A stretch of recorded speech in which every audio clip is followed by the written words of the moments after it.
샬롬. 삼국지 3권 9번째. 천자의 꿈은 수춘성의 잿더미로. 천자의 꿈은 수춘성의 잿더미로. 이때 남양의 원술은 한창 세력이 강성했다. 땅은 넓고 곡식이 많이 나 수십만 군대를 거느려도 부족함이 없었다. 거기다가 전에 손책에게서 맡은 옥새까지 있으니 원래가 야심만만한 원술은 차차 참람된 마음이 생겼다. 속으로 제호를 쓰기로 생각을 굳히고 무리를 모아 의논을 시작했다. 지난날 한 고조는 처음 사상이란 곳에 한낮 정장에 지나지 않았으되 전하를 얻어 다스린 지 어연 400년이 지났소. 그러나 이제 그 기수가 다해 해내가 마치 끓는 죽속같이 되었소이다. 우리 가문은 4세 5공의 명가이며 바야흐로 전하의 인심이 쏠리는 바이오. 이에 나는 위로 하늘의 뜻에 응하고 아래로 사람의 원하는 바를 따라 구호의 자리로 나가려 하오. 그대들의 의견은 어떠시오? 그러자 주부 염상이 일어나 말했다. 아니 됩니다. 옛적에 주나라는 후직으로부터 덕을 쌓고 공을 거듭하여 문왕 때에 이르면 천하의 셋에 둘을 차지하게 되었으나 오히려 엎드려 은을 섬겼습니다. 명공의 가문이 아무리 귀하다 해도 옛날 주의 번성함에는 미치지 못하고 한이 비록 세하다 하나 아직은 은의 주왕 같은 포악함은 없습니다. 그 일은 결코 해서는 아니 됩니다.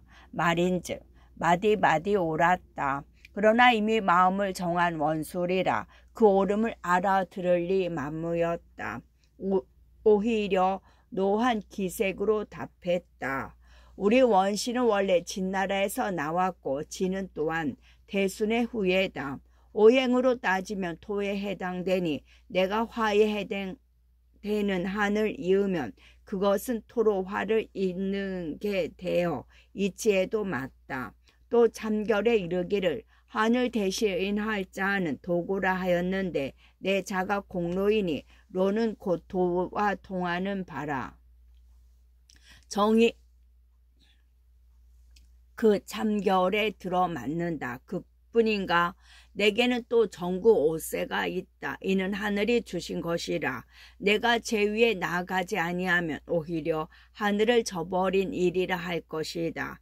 이미 내 뜻은 정해진 바이니 그대들은 여러 소리 마라. 굳이 따르지 않는 자가 있으면 그 목을 베리라. 원술이 그렇게 우격다짐으로 나오자 아무도 더 말릴 엄두를 못 냈다. 이에 원술은 나를 받아 스스로 제위에 나아가는데 그 행사가 참으 볼만했다. 호를 중시로 하고 용봉을 아로새긴 여원에 올라 남쪽 교회에 나가 하늘에 제사한 뒤 데리고 살던 풍방의 딸을 비로 삼고 그 아들로 동궁을 세웠다. 그리고 관보와 관등을 정하는데 한 가지로 전자의 조정과 같았다. 그렇게 한참 신이 나 돌아가던 어느 날 나라든 것이 자기의 사자를 여포가 죽이고 전에 보낸 한유는 조조에게 묶여 보내 조조가 그를 죽이게 했다는 소문이었다. 혼담이 깨어지고 자기가 보낸 사람을 함부로 죽인 것만도 화가 나는데 한술 더 또 자신의 적인 조조에게 붙었다는 말을 듣자 원술은 견딜 수가 없었다. 원술은 곧 장훈을 불러들여 대장군에 봉한 뒤에 20여만의 대군을 이끌고 7길로 나누어 서주를 치게 했다.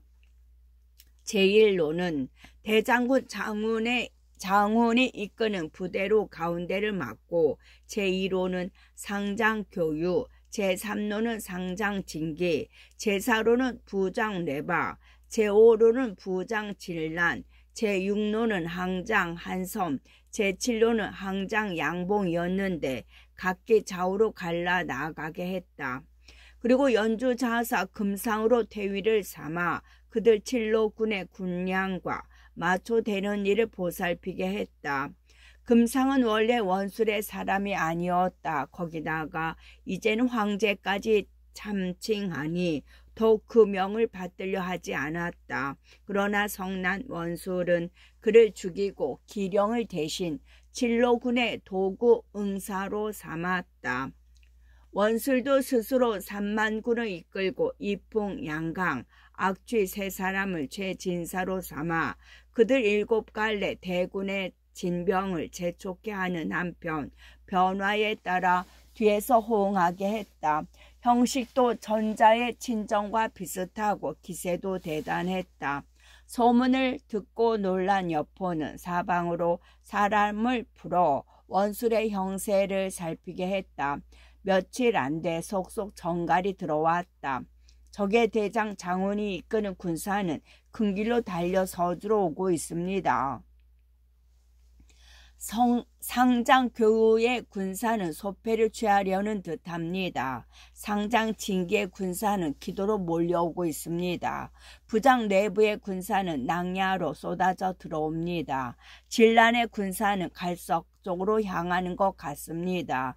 양봉의 군사는 준산입니다. 한섬은 합의 쪽입니다. 거기다가 원술이 직접 3만군을 이끌고 그들이 재촉하는 바람에 하루에 50리씩 달려오는데 지나는 마을마다 노략질이라는 말까지 들어왔다. 당황한 여포는 급히 여러 모사들을 불러들여 원술막을 의논을 했다. 그러나 계책을 내기도 전에 진공이 일어나 말했다. 오늘 이 서주의 화는 진규 부자가 부른 것입니다. 조정에 아첨하여 자기들을 벼슬과 녹을 얻고 화는 장군께 옮겼으니 둘을 목베도록 하십시오. 그 목과 함께 사정을 알리는 글을 원술에게 올린다면 원술의 군사는 절로 물러갈 것입니다. 귀가 엷은 여포는 그 말을 듣자 이내 진교와 진등 부자에게 원망이 일었다. 고래고래 소리를 질러 둘을 잡아내리라고 명했다. 진등이 껄껄 웃었다. 왜 웃느냐?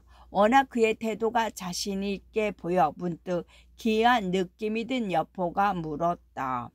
전하의 영웅이 어찌 이만 일로 그토록 겁을 먹으십니까? 제가 보기에 원술의 진로병은 썩은 풀더미와 하나도 다를 게 없습니다. 도대체 걱정할 게 무엇이겠습니까? 그렇다면 네가 적을 깨트릴 계책이라도 있단 말이냐? 여포가 한가닥 기대를 걸며 물었다. 어려운 것 없지요. 만약 네게 적을 깨트릴 계책이 있다면 목숨은 살려주겠다. 장군께서 이 어리석은 진등의 괴교를 써주신다면 서주는 별 걱정 없이 보전할 수 있을 것입니다. 진등이 여전히 자신 있게 말했다. 그러자 여포는 완연히 풀린 얼굴로 재촉했다. 어서 말하라. 그래도 진등은 한참이나 뜸을 들인 뒤에야 입을 열었다. 원술의 군사가 비록 많으나 모두 까마귀 떼를 몰아놓은 것이나 다름없어 서로 믿고 진함이 없습니다. 우리는 정병으로 지키는 한편 기병을 내어 적의 빈틈을 노리면 이기지 못할 게 없습니다. 거기다가 또 제게는 한 가지 계책이 있으니 서주를 지키는 것에 그치지 않고 나아가 원수를 사로잡을 수도 있을 것입니다. 그게 무슨 계책인가? 여포가 더욱 기대에 찬 눈으로 물었다. 진등도 그제서야 정색을 하며 대답했다. 양봉과 한섬은 원래 한나라의 구신들입니다. 전자를 모시고 낙양으로 돌아온 공이 적지 않으나 조조가 두려워 달아났던 것입니다. 그들이 원수를 찾아간 것은 달리 의지할 곳이 없어서 그런 것이라 원술은 반드시 그들을 가볍게 대접했을 것이고 그들 또한 원술에게 쓰이는 걸 별로 즐거워하지 않을 것입니다. 편지 한 장이면 틀림없이 저들로 하여금 안에서 호응케 할 수 있습니다. 거기다가 다시 밖으로 유비와 힘을 합치면 원수를 사로잡는 것은 어렵지 않습니다. 여포가 들어보니 모두가 그럴듯했다. 그러나 완전히 의심을 풀지는 않고 덮어 씌우듯 진등의 진등에게 말했다. 편지는 그대가 몸소 한섬과 양봉에게 전하도록 하라. 그렇게 하겠습니다. 진등도 어려울 게 없다는 듯 선선히 응낙했다. 자기뿐이 아니라 부친과 일가 권솔의 생사가 걸린 일이어서 그러지 않아도 전부터 스스로 나설 작정이었다. 이에 힘을 얻은 여포는 한편으로 조조가 있는 허도로 표문을 띄우고 한편으로는 유비가 있는 예주로 사람을 보내 도움을 정한 뒤 진등에게도 글을 주어 합의로 보냈다. 졸개 몇 기와 먼저 합의에 이른 진등은 길에서 한섬이 이르기를 기다리다가 한섬이 군사를 이끌고 와 영체를 세운 뒤에야 찾아 들어갔다. 그대는 여포의 사람인데 어쩐 일로 이곳에 오시었소? 방금 하체하여 한숨을 돌리고 있던 한섬이 진등을 알아보고 놀라 물었다. 진등이 태어난 얼굴로 너털 웃음을 쳤다. 나는 대한의 신하인데 어찌 여포의 사람이라 하시오. 그러고는 표정을 바꾸어 간곡히 말했다. 오히려 장군이야말로 한의 신하로서 어찌 역적의 신하가 되었소. 지난날 관중에서 어가를 보호한 공은 없는 것이나 다름없게 되었으니 실로 안타까운 일이오. 거기다가 원술은 전성이 의심이 많아 지금은 장군을 쓰고 있으나 뒷날에는 반드시 해치고 말 것이요. 일찍 도모하지 않는다면 뒷날 후회해도 미치지 못하리이다. 진등의 예상대로 원술은 한섬을 그리 두텁게 대하지 않은 모양이었다. 몇 마디 더 하기도 전에 한섬이 단식처럼 말했다. 낸들 그걸 왜 모르겠소. 그러나 한나라로 돌아가려 해도 돌아갈 문이 없으니 그게 한스러울 뿐이오. 그러자 진등은 때를 놓치지 않고 여포의 글을 꺼내 보였다. 읽기를 마친 한섬이 결심한 듯 말했다. 잘 알겠소이다. 공은 먼저 돌아가 계시오. 나는 양봉 장군과 의논하고 창을 거꾸로 겨누어 원수를 칠 것이오. 불이 오르는 것을 군으로 오누께서도 군사를 이끌고 밖에서 호응해 주셨으면 좋겠소이다. 이에 진등은 한섬과 헤어져 여포에게로 돌아갔다. 진등에게서 한섬과 양봉이 내응하겠다고 약속했다는 말을 듣자 여포는 힘이 났다. 곧 군사를 그들 둘을 뺀 나머지 적장 5에 맞춰 5으로 나누고 각기 하나씩 맡게 했다. 제1로는 고순이 이끌고 소패로가 적장 교유를 맡게 하고 제2로는 진궁이 이끌고 기도로 가 적장 진기를 맡게 했다. 제3로는 장효 장패가 이끌고 낭야로 가 적장 뇌박을 맡게 하고 제4로는 송원과 위속이 이끌고 갈석으로 가 적장 진라원을 맡게 했다. 그리고 나머지 한 부대는 여포 자신이 이끌고 큰 길로 오는 원술의 대장군 장훈을 맡기로 했다. 각 대마다 군사 10,000명을 딸리고 나머지는 모두 성 안에 남김으로써 서주의 방비도 게을리하지 않았다. 그 사이 군사들을 재촉하여 진병을 계속한 장훈은 어느새 서주성 가까이 와 있었다. 여포는 성박 30리쯤 되는 곳에 진체를 내리고 장훈이 오기를 기다렸다. 얼마 뒤에 그곳에 이른 장훈은 뜻밖에도 여포가 친히 나와 섰는 걸 보자 더러 겁이 났다. 그대로 20리나 군사를 물려 진체를 내리고 다른 길로 오는 군사들이 이르기를 기다렸다. 그런데 그날 밤 이경 무렵이었다. 먼저 장훈과 합류한 양봉과 한섬이 돌연 군사를 나누어 영체 여기저기에 불을 지른 뒤 몰려온 여포의 군사들과 합세하여 장훈의 진체를 휩쓸었다. 그 갑작스런 내흥으로 장훈의 군사들은 몹시 당황했다. 금세 어지러워져 제대로 대응하지도 못하고 흩어지기 시작했다. 여포가 그때를 놓치지 않고 더욱 불같이 몰아치니 마침내 장훈은 견뎌내지 못하고 달아났다. 여포는 그런 적을 날이 밝도록 뒤쫓았다. 그런데 호련 기령이 나타나 쫓기는 장훈을 대신해 여포를 막았다. 또 기령과 여포의 군사들 간의 싸움이 어우러졌다. 기령이 한동안은 그럭저럭 버티었다. 그러나 다시 양봉과 한섬이 두 길로 나누어 여포를 도와 밀려오자 기령도 더 버텨내지 못했다.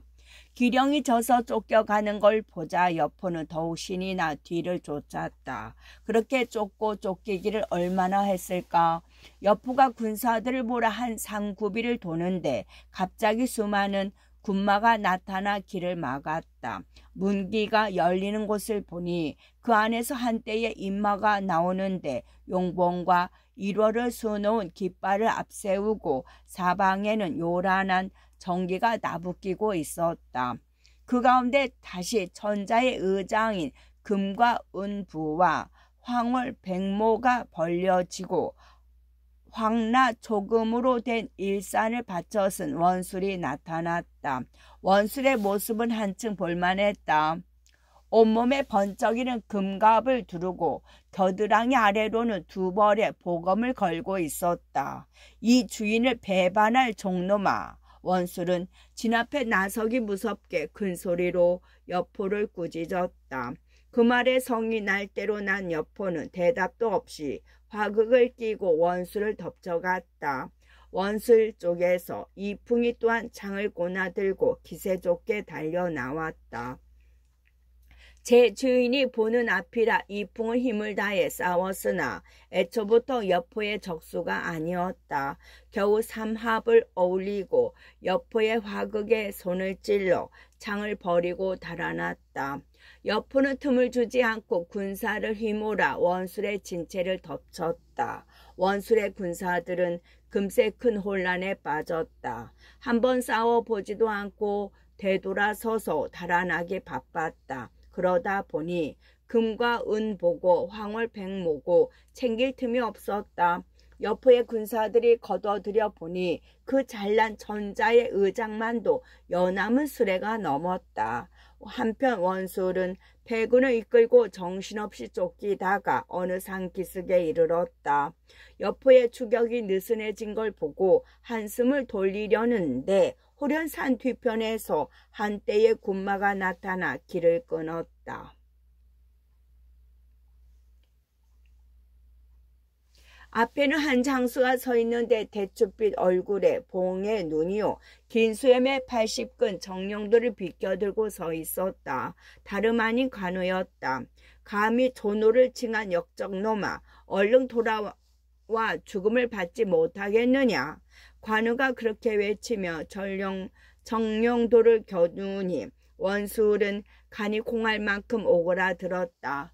맞싸워볼 엄두는커녕 뒤도 안 돌아보고 말머리를 돌려 달아나니 나머지 장졸들은 더 말할 나위도 없었다. 사방으로 흩어져 달아나다 태반이 목숨을 잃고 말았다. 간신히 목숨을 건져 달아난 원술은 몇십 리를 더 가서야 다시 패군을 수습했으나 이미 여포와 싸울 만큼은 남아있지 않았다. 이에 원술은 한을 머금은 채 자기의 근거저인 회남으로 돌아갔다. 싸움에 이긴 여포는 관운장과 양봉, 한섬 등을 데리고 서주로 돌아갔다. 그리고 크게 잔치를 열어 싸움을 도와준 공을 지하하고 환대했다. 군사들도 술과 고기를 배불리 먹이고 골고루 상을 나누어 주었다. 다음날 관우는 여포를 작별하고 유비가 있는 예주로 돌아갔으나 갈 곳이 없는 양봉과 한섬은 그대로 서주에 머물렀다. 여포는 그런 그들을 자기가 쓸 양으로 한섬에게는 기도를 맡기고 양봉에게는 낭야를 맡겨 두 사람 모두 서주에 머물게 하려 했다. 이번 싸움에서 다시 크게 여포의 신임을 회복한 진등의 아비 진규가 그런 여포를 말렸다. 그렇게 해서는 안 됩니다. 한섬과 양봉 두 사람을 산동으로 보내십시오. 그러면 1년이 되지 않아 산동에 있는 성곽은 모두 장군께 속하게 될 것입니다. 지금 그들은 기도나 낭양에 머물게 하는 것은 좋은 장수를 썩이는 셈이 됩니다. 여포가 들으니 그럴 법한 말이었다. 한섬과 양봉을 기도와 낭야로 보내 잠시 머물면서 조정의 운명이 내리기를 기다리게 했다. 당장 산동으로 보내기가 좀 어색해서였다. 왜 두 사람을 서주에 머물게 해서 여포를 뿌리 뽑게 하지 않았습니까? 일이 그렇게 결정된 뒤 진등이 가만히 그 부친에게 물었다. 자신이 설득해 둘을 원술에게서 빼냈으니 뒷날 필요하면 여포에게도 빼내 오히려 그를 죽이는 데 쓸 수 있다고 믿었기 때문이었다. 그러나 진규는 그런 아들에게 다 이르듯 말했다. 양봉과 한섬은 올해 여포를 돕게 하면 자칫 여포의 사람이 되어버릴 수 있는 위인들이다. 그렇게 되면 오히려 호랑이에게 날카로운 발톱을 달아주는 격이 되고 만다. 멀리 산동에 떼어놓는 편이 낫다. 그 말에 비로소 진등도 부친의 높은 식견에 담복했다. 한편 회남으로 돌아간 원술은 날이 갈수록 분에 견딜 수가 없었다. 그러나 다시 군사를 일으키려고 보니 아무래도 가진 것만으로는 모자랐다. 그때 생각해낸 것이 옛날 손책이 빌려간 군사였다. 원술은 자기가 한 짓도 있고 사람을 강동으로 보내 손책에게 군사를 좀 빌려달라는 뜻의 글을 전하게 했다. 여포에게 원수를 갚는다는 구실이었지만 은근히 옛날 일을 비추며 구어간 군사를 돌려달라는 투였다. 원술의 글을 받아본 손책은 노했다. 이놈이 내 옥새를 맡은 걸 기회로 황제의 칭호를 함부로 쓰고 한시를 배반했으니 실로 대형 무도할 만하다. 내가 지금 군사를 들여 그 죄를 물으려 하는데 오히려 역적질을 도와달라고 그렇게 소리치며 같은 뜻의 글을 써서 원수를 꾸짖고 정을 거절했다. 사자가 돌아가 그 글을 올리자 원술은 더욱 성이나 길길이 뛰었다. 이 주둥이 노란 어린 놈이 어찌 감히 내게 이럴 수 있단 말이냐. 당장 군사를 일으켜라. 내 이름부터 져야겠다. 비록 여포에게 한 차례 낭패를 당하기는 했지만 아직도 허황된 전자의 꿈에서 헤어나지 못한 원술에게는 그럴 법도 한 일이었다. 이제는 자신의 장수로만 기억되는 손견의 아들이요. 더구나 갈 데 없이 떠도는 걸 몇 년이나 자식처럼 거두어 주었던 손책이었다. 손책이 그를 위해 세웠던 공이나 그가 손책에게 한 섭섭한 짓은 까맣게 잊은 채 배신감에만 몸을 떨었다. 장사로 있던 양 대장이 여러 가지 말로 달래지 않았더라면 원술은 또 한 번의 무모한 싸움으로 불행한 종말을 훨씬 재촉했을 것이다. 한편 모진 글로 원술의 정을 거절하기는 해도 손책 또한 마음이 변하지는 않았다. 그 아래에서 일한 적이 있기에 누구보다 원술의 세력이 강대함을 잘 아는 손책은 성난 원술의 힘을 다해 덤벼드는 게 두려웠다. 그렇게 되면 아직 강동의 털을 잡은 지 오래지 않은 자신으로서는 당해내기 어려울 뿐만 아니라 설령 막아낸다고 해도 커다란 손실을 각오해야 하기 때문이었다.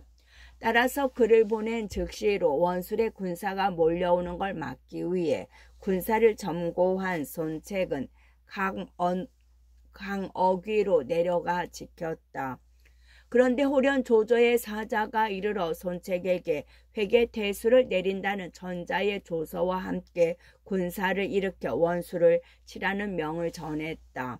손책은 마침 잘된 일이라 생각했다. 어차피 싸워야 할 것이라면 조정의 후원을 얻고 싸우는 편이 나을 것 같아 급히 사람을 모아들여 의논했다. 빨리 군사를 일으켜 원수를 칠 작정이었으나 장사인 장소가 말렸다. 원술이 비록 이번 싸움에 졌으나 군사는 맞고 양식은 넉넉합니다. 가볍게 적으로 맞으셔서는 안 됩니다. 죽음 혼자서 맞지 마시고 먼저 강한 동맹군을 얻으십시오. 그런 군사가 어디 있어? 조조의 군사입니다. 먼저 조조에게 글을 보내 그쪽에서 남쪽으로 쳐내려오면 이쪽에서도 뒤에서 호응하겠다고 하십시오. 두 군사가 앞뒤에서 서로 호응하면 원수는 반드시 패하고 말 것입니다. 거기다가 만약 우리가 잘못되어도 조조의 구원을 기대할 수 있으니 또한 좋지 않겠습니까? 손책이 들어보니 옳았다. 곧 장수의 의견을 따르기로 하고 사람을 뽑아 조조에게 남정을 왕의 손책이 군사를 일으킨다 하니 힘을 합쳐 먼저 원수를 없애기로 했다.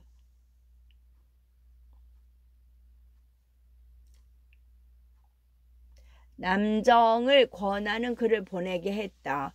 이때 허도로 돌아와 있던 조조는 새삼 전위에 대한 추모의 정이 있는지 그를 기려 크게 제사를 지냈다. 그리고 그의 어린 아들 전만을 중랑으로 삼고 자기의 부중으로 거두어 들여 길렀다. 제사에는 정성을 다하고 그 아들을 거두면은 인정을 다하니 장수들은 다시 한번 간복하여 조조를 위해 죽는 일을 마음속으로 두려워하지 않게 되었다. 자기를 따르는 군사들의 중성을 확보하기 위해 뒷날 법령의 형태로까지 나타나는 전몰자 원호 정책의 시작인 셈이었다. 손책의 사자가 편지를 받쳐 들고 허도에 이른 것은 전위를 제사하고 그 아들을 거둔 일로 조조 휘하의 군심이 장수를 치러 가기 전만큼이나 다시 사기를 회복한 뒤였다. 하지만 손책의 글을 다 읽도록 조조는 얼른 마음이 정해지지 않았다. 손책 또한 만만치 않은 호거림을 헤아린 때문이었다. 그런데 다시 사람이 와서 알렸다. 원술의 식량이 모자라 진류 땅을 넘보고 있습니다. 틈을 보아 노략질할 뜻임에 분명합니다.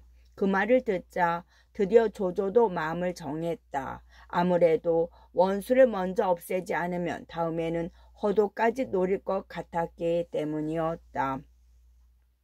조조는 이왕에 손책이 군사를 일으킨다 하니 힘을 합쳐 먼저 원수를 없애기로 했다. 자신의 최후를 재촉하기라도 하듯 거듭되는 원술의 실수도 조조의 승산을 더 크게 했다.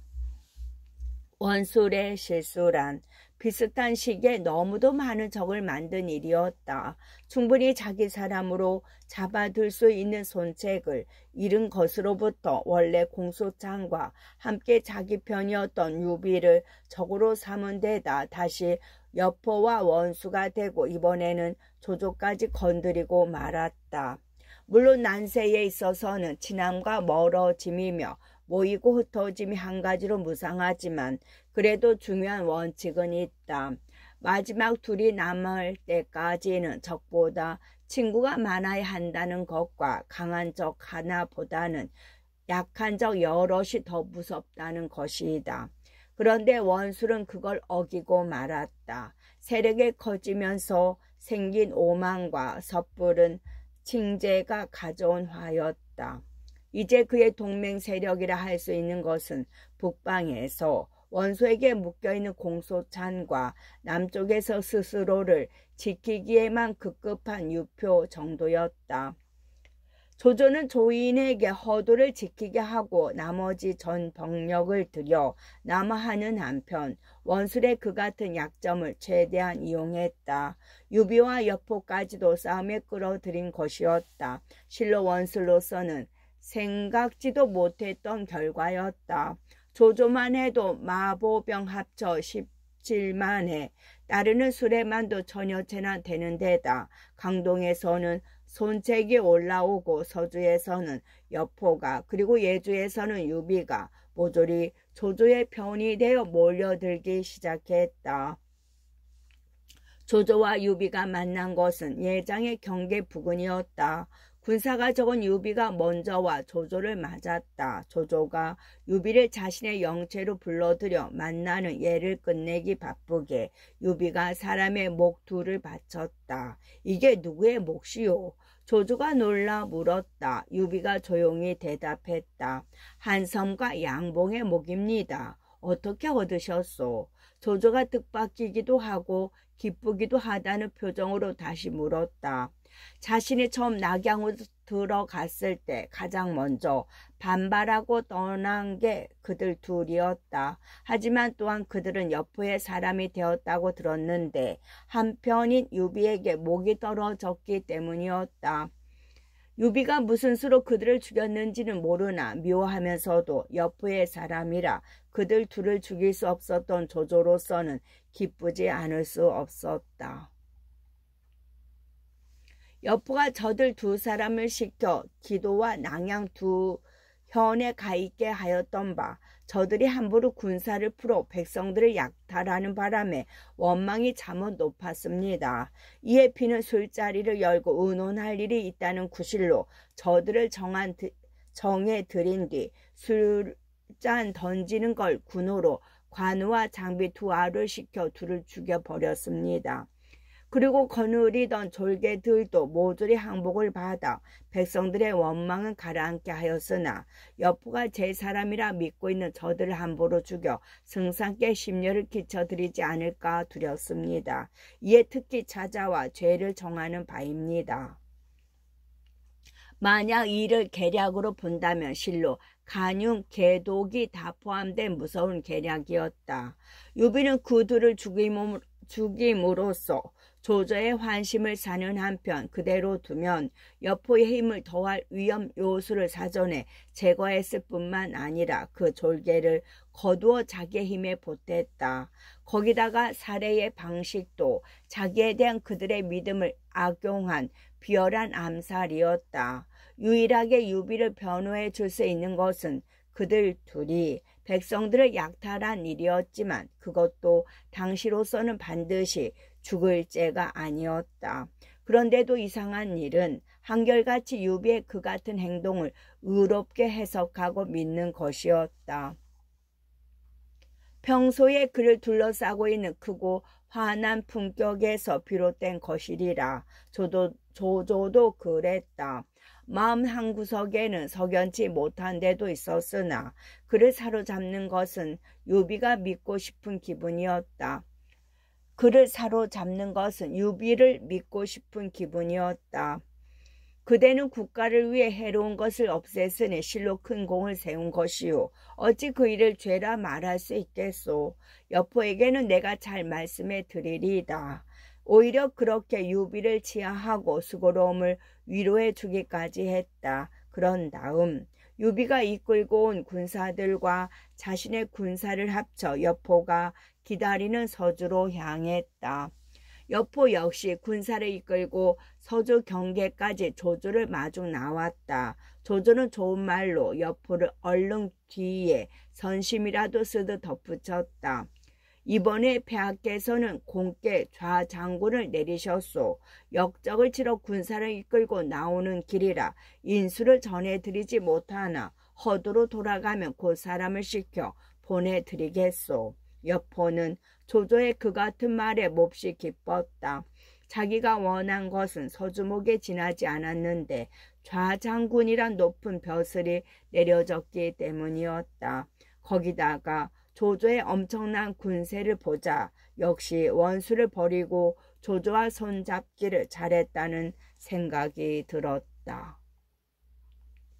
그러다 보니 유비가 한섬과 양봉을 죽인 일은 조조의 말 한마디로 잊어버리고 말았다. 조조는 여포의 군사까지 아우른 뒤 한 커다란 연합 세력을 형성했다. 여포는 좌에 두고 유비는 우에 둔 뒤 자신을 스스로 이끌고 온 대군과 함께 중군이 되었다. 그리고 하후동과 우금을 선봉으로 삼아 기세도 드높게 수춘성으로 쥐쳐들었다. 조조의 군사가 가까이 이르렀다는 소문은 곧 원술에게로 날아들었다. 전하를 꿈꿀 만한 세력을 가졌던 원술이었던 만큼 가만히 앉아서 기다리고 있지만은 않았다. 먼저 대장 교유를 선봉으로 삼아 군사 5만을 이끌고 조조의 예봉을 맡게 했다.